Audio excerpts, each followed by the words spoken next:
السلام علیکم، آپ دیکھ رہے ہیں مبشر لقمان چینل۔ میرا نام مبشر لقمان ہے اور میں کراچی آیا اور میں نے کہا میں اس کا پتہ کروں، وہ بیچاری جو حمیرہ ہے، حمیرہ اصغر، جس کا پرسرار طریقے سے اس کی لاش جو ہے اس اپارٹمنٹ سے برآمد ہوئی ہے، اور پولیس نے کہہ دیا تھا کہ وہ 1 مہینہ پرانی لاش ہے، اور لوائقین اس کے سامنے نہیں آ رہے تھے۔ لیکن اب میں نے یہاں کے جو کچھ لوگوں سے میں نے باتیں کی ہیں، تو چند گھنٹے میں مجھے وہ پتہ چل گیا جو پولیس کو ابھی تک نہیں پتا، حالانکہ وہ یہیں کے ہیں۔ سب سے پہلی بات تو یہ ہے کہ اس بیچاری کی جو ڈیتھ ہے وہ ابھی 1 مہینہ پہلے نہیں ہوئی، تقریباً اکتوبر پچھلے سال اس کی ڈیتھ ہوئی ہے۔ جی، میں آپ کو بڑا یہ سوچ کے کہہ رہا ہوں میں یہ بات، کہ اس کی پچھلے سال اکتوبر کے اندر یا ستمبر کے آخر میں اس کی کہیں ڈیتھ ہوئی ہے، اور اس کے بعد سے ابھی تک اس کا کسی کو بھی نہیں پتا تھا۔ اور کیونکہ اس کے لوائقین نے لاش لینے سے انکار کر دیا، اس کے باپ نے انکار کر دیا، سامنے کوئی نہیں آ رہا، کوئی دوست نہیں آ رہا اس طرح کا کلیم کرنا، تو پولیس نے کہا کہ چلو ٹھیک ہے، یہ کیس ختم کرو، مٹی ڈالو، ہمیں اس میں کوئی انکم تو ہے نہیں۔ کیونکہ انکم اس طرح ہوتی ہے کہ جب پولیس کے پاس آپ آتے ہیں تو آپ تفتیش کے لیے پیسے دیتے ہیں، وہ خرچہ پانی دیتے ہیں، کچھ کرتے ہیں تاکہ پولیس کو بھی انٹرسٹ رہتا ہے اس میں۔ اب یہ تو ایک عیدی صاحب والا کیس ہے کہ جی لاش کو عیدی کے حوالے کر دو اور وہ خود ہی اس کی تدفین وغیرہ کر دیں، ہمارے پاس تو تدفین کرنے کے بھی کچھ نہیں ہے۔ تو اس کا ذرا بیک گراؤنڈ میں جانا ہے کہ ہوا کیا۔ اچھا، کچھ لوگوں نے مجھے کہا کہ ہم آپ سے اس کی ویڈیوز وغیرہ شیئر کرتے ہیں، تو میں نے کہا پلیز مجھے مت شیئر کریں، میں ڈپریس نہیں اور ہونا چاہتا۔ بذات خود یہ خبر ایک ڈپریسنگ خبر ہے۔ اگر آپ باپ ہیں اور آپ کی بیٹیاں ہیں یا آپ کے بیٹے ہیں تو آپ کو پتا ہے کہ میں کیا بات کر رہا ہوں، کہ کوئی بھی ماں باپ جو ہیں وہ اس خبر سے سن کر ہی اس کو ڈپریشن کا شکار ہو جاتے ہیں۔ کجا اس کا کہ ہم اس کی کوئی ویڈیوز دیکھتے رہے، ہمارا اس طرح کا کوئی خدا نخواستہ انٹرسٹ تو ہے نہیں، نہ ہمارا کام ہے کہ ہمیں وہ اس کو دیکھ کے ہم نے کچھ ایسرٹین کرنا ہے۔ تو اب ہوا کیا، سب سے پہلے تو میں آپ کو بتاؤں کہ بچی کیا تھی، یہ کوئی پچھلے 10 سال سے کراچی کے مختلف اسٹوڈیوز میں اس کا آنا جانا تھا، ایکٹنگ کا اس کو شوق تھا بہت، اور ہلکی پھلکی ایکٹنگ بھی کرتی تھی۔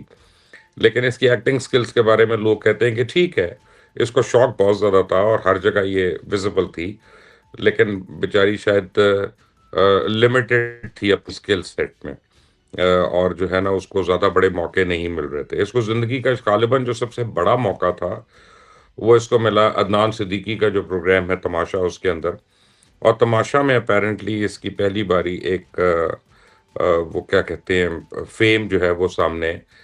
ڈیولپ ہونا شروع ہو گئی، کہ لوگ اس کو پہچاننا شروع ہو گئے اور اس کو ریکگنائز کرنا شروع ہو گئے۔ اور ابھی بھی جب اس کی موت کی خبریں آئی ہیں تو تماشا میں اس کی ایک آدھی جو لڑائی وغیرہ ہوئی تھی وہ سوشل میڈیا پہ وائرل وغیرہ ہو رہی ہے، لوگ اس کو فارورڈ کر رہے ہیں، وہ تماشا ہی ہے۔ لیکن کھیل شروع ہوتی ہے یعنی اس کے گھر والوں سے۔ اب اس کے باپ نے کہہ دیا کہ جی میں تو 1.5-2 سال ہو گیا اس سے قطع تعلق کر لیا تھا، میرا لینا دینا نہیں ہے، اور میں نے اس کی لاش بھی نہیں لینی آ کے۔ پتہ نہیں کس طرح کا ایک میں کیا کہوں، اس کے لیے لفظ میرے پاس نہیں ہے، لیکن ایک پتھر سفت انسان ہوگا یہ، پتھر سفت انسان ہوگا۔ انسان کا تو کوئی گھر میں رہنے والا جانور ہو، اس کی موت ہو جائے تو بندہ ہل جاتا ہے۔ کجا اس کا کہ اپنے دل کا ٹکڑا، اپنا جگر، اپنا خون جو ہے وہ انسان سے جدا ہو اور آدمی اس کے ساتھ اتنی زیادہ لا تعلقی کرے کہ جی میں نے تو اسے قطع تعلق کر لیا۔ تو قطع تعلق کی وجہ تو ہمارے یہاں بڑی سمپل ہے، جو سمجھ میں آتی ہے، کہ اس نے کہا کہ میں نے ایکٹریس بننا ہے، تو باپ نے اس کو کہا کہ تو میری شکل نہ دیکھیں اب، یا اپنی نہ دکھائیں۔ تو چلو یار، وہ چلی گئی، اب آگے تمہیں کیا پتا کتنی اس نے مشکلیں جھیلی ہیں، کتنی اس نے مصیبتیں اپنے سر پہ اٹھائی ہیں۔ اگر اس کا ماں باپ سے کوئی تعلق ہوتا، اگر اس کا کوئی بہن بھائیوں سے تعلق ہوتا، ہو سکتا ہے یہ نوبت ہی نہ آتی، ہو سکتا ہے کہ اس کی مصیبتیں ہی کم ہو جاتی، ہو سکتا ہے اس کی مشکلیں آسان ہو جاتی، ہو سکتا ہے اس کے پاس سر چھپانے پہ ایک اور جگہ ہوتی۔ تو اس لڑکی نے یعنی آخری کانٹیکٹ میں اپنے کچھ دوستوں کو جو آرٹسٹ ہیں، کو آرٹسٹ، ان سے ہلکا ہلکا ایسے ذکر کیا کہ جناب مجھے کسی سے ڈر ہے، میں آج کل بہت پریشان ہوں۔ اس کو کہیں سے کچھ دھمکیاں مل رہی تھیں اس کو قتل کرنے کی۔ میرا خیال ہے کہ جب یہ تماشا میں آئی اور ذرا پرومیننٹ ہوئی ہے، تو جیسی لڑکی ہمارے یہاں پرومیننٹ ہوتی ہے شوبز میں، تو وہ مختلف اس کے بھائی بن کے سامنے آ جاتے ہیں اس کی زندگی میں۔ اور اونرشپ لینے کی کوشش کر رہے ہوتے ہیں، تو اس کو ہوئی ہے۔ تو اس وقت میں سمجھتا ہوں اگر اس کا باپ، ماں، بہن، بھائی کوئی نہ کوئی اس کے ساتھ ہوتا یا کسی سے یہ رابطے میں ہوتی تو شاید بہت کچھ بچ سکتا تھا، یہ نوبت یہاں تک آتی ہی نہ۔ لیکن بہرحال وہ اپنے ان پہ اسٹرگل کر رہی تھی۔ اچھا، اس کی ریپوٹیشن جو ہے وہ پورے کراچی میں بڑی اچھی ہے، یعنی اسٹریٹ ریپوٹیشن ہے کہ جناب یہ صرف کام کے لیے آتی تھی، کام اس کو کوشش کرتی تھی کہ مل جائے تو مل جائے، نہیں ملا تو صبر شکر، اور آرٹسٹ ٹائپ تھی کہ کبھی کو پینٹنگ بنا لی، کسی کو جا کے اسٹوڈیو میں گفٹ کر دی کہ جی یہ پینٹنگ میں نے بنائی ہے آپ لے لیں، یہ پکچر میں نے ڈرا کی ہے آپ اس کو لے لیں۔ تو اس کا مطلب ہے کہ اس کو آرٹ سے ہی لگاؤ تھا۔ وہ بیچاری بچی جو تھی ایک سینسٹیو بچی تھی، کیونکہ آرٹسٹ جو ہوتا ہے وہ سینسٹیو ہوتا ہے، وہ بڑا آرٹسٹ ہو چھوٹا آرٹسٹ ہوتا سینسٹیو ہے۔ تو یہ تو ایک طے شدہ بات ہے۔ اب ہوا کیا، پتہ کیسے چلا کہ مالک مکان نے کہہ دیا کہ جناب اس نے کرایہ نہیں دیا تھا، تو میں بیلف لے کے پہنچا، انہوں نے دروازہ توڑا تو دیکھا اندر اس کی لاش تھی۔ پولیس نے کہہ دیا کہ جی 1 مہینہ پہلے اس کی ڈیتھ ہوئی، اللہ اللہ خیر صلی اللہ۔ لیکن کرایہ نہ دینے کا مطلب ہے بیلف کس طرح ہوئی ہوگی کہ اگر آپ نے کئی مہینے کرایہ نہیں دیا اور وہ کورٹ میں گیا اور کورٹ نے کہا اچھا بیلف تو بیلف کے ساتھ پولیس جاتی ہے، یہ پورا ایک لمبا پروسیجر ہوتا ہے۔ یعنی آپ ایک دن منہ اٹھا کے کورٹ میں چلے جائیں اور آپ کہیں کہ مجھے بیلف چاہیے، تو کورٹ ایسے بیلف نہیں دیتا، اس کا ایک باقاعدہ ایک طریقہ ہوتا ہے۔ تو اکتوبر سے غالباً ستمبر سے میں اس لیے کہہ رہا ہوں کہ اس کی وہ ٹائم پیریڈ ہے جس میں اس کی ڈیتھ ہوئی، کہ اس نے جو اپنے پروجیکٹس کیے تھے، جیسے لو گرو فلم جو تھی ابھی جو اتنی مشہور ہوئی ہوئی ہے پاکستان میں، اس میں بھی اس کا ایک سین تھا۔ اب جب اس نے سین تو کر لیا، اس نے ایکٹ تو کر لیا،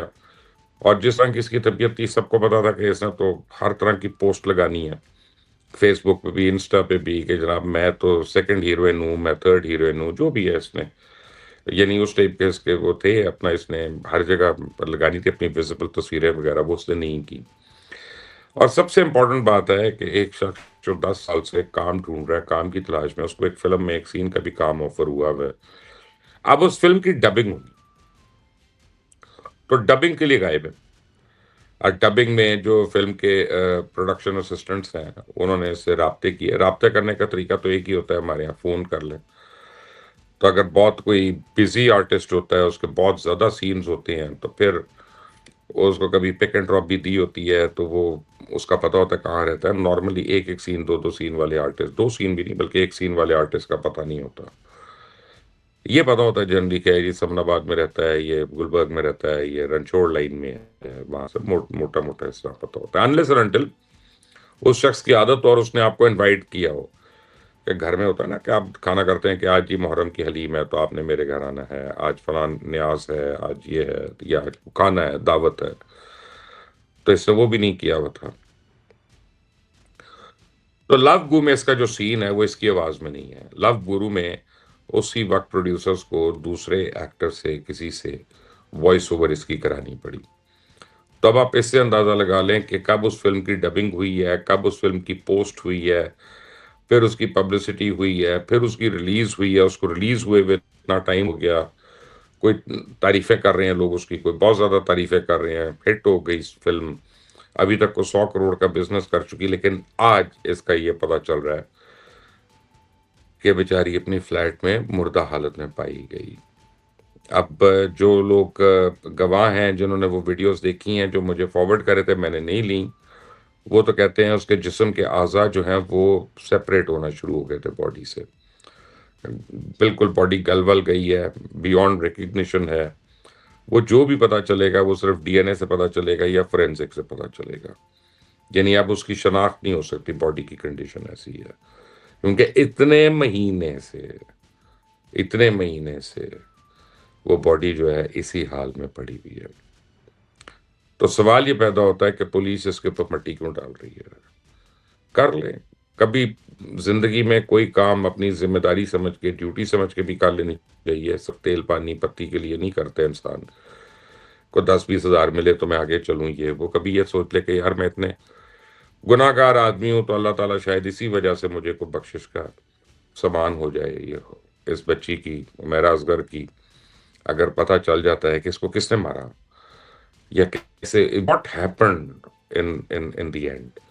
یا وجہ موت جو ہے وہ ضرور پتہ ہونی چاہیے. ینگ لڑکی ہے، فٹ لڑکی ہے، آتی جاتی ہے ہر جگہ، یعنی اس کو کوئی بیماریاں نہیں ہیں، اس کو کوئی تکلیفیں نہیں ہیں، لیکن اس نے ذکر ضرور کیا کہ جناب مجھے پریشانی ہے، کوئی میرے پیچھے پڑا ہوا ہے، کہیں سے مجھے دھمکیاں آ رہی ہیں. تو دیٹ مینس کہ there is something fishy and there is something not right. اب کیا پولیس اس کے اوپر تفتیش کرے گی؟ کیونکہ ماں باپ نہیں انوالو ہو رہے تو ان کو تو پانی نہیں ملنا کہیں سے،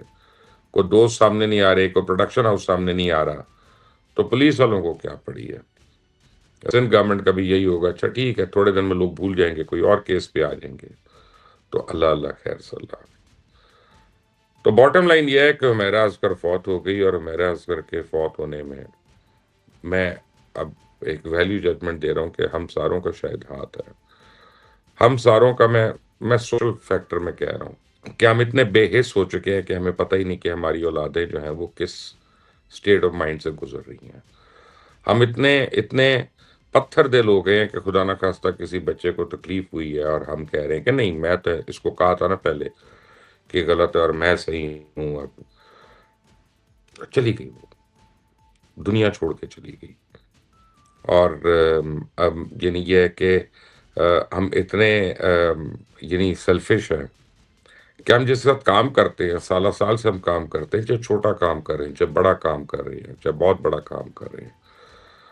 ہمیں اس کے متعلق پتہ ہی کچھ نہیں ہے.